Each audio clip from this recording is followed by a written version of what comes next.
Here are three myths about success that keep people trapped in a poverty mindset.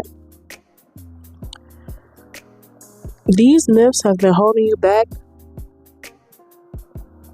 and they're not real. And once you see them for what they truly are, they'll lose their grip on your life. Let's get into it. Myth number 1. Success is about luck. We're fed a lie to believe that success is reserved for a chosen few people. The truth, success is about alignment, aligning with God's purpose for your life. When you start talking to God, you start asking God what it is your purpose, and you ask God to guide you and give you alignment, and you walk with intention. Each action that you do every day, you walk in it because you know that God is guiding you the right way because God knows all. He's God. Myth number 2. You need money to make money.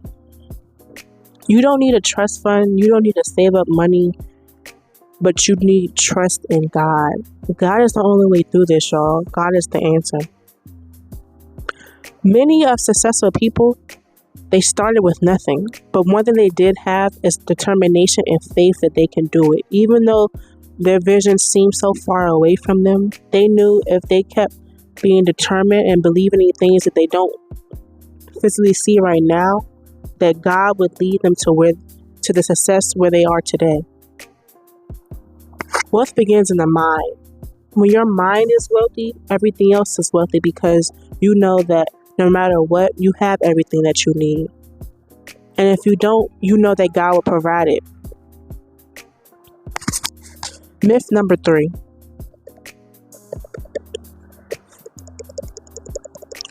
You can't be successful because of your past. I used to believe this, but I know that my story, God hasn't finished writing my story. Remember, if my past disqualified me, if your past disqualified you, if anybody that's successful's past disqualified them, none of us will ever win. You want to know why? Because your struggles, everything that you go through builds resilience. And it purposes the fuel of your greatness. So each thing you go through, it builds up the courage, it builds up the resilience, the growth, the character development in order for your greatness to blossom. But you have to put in the work. I know, for instance, like my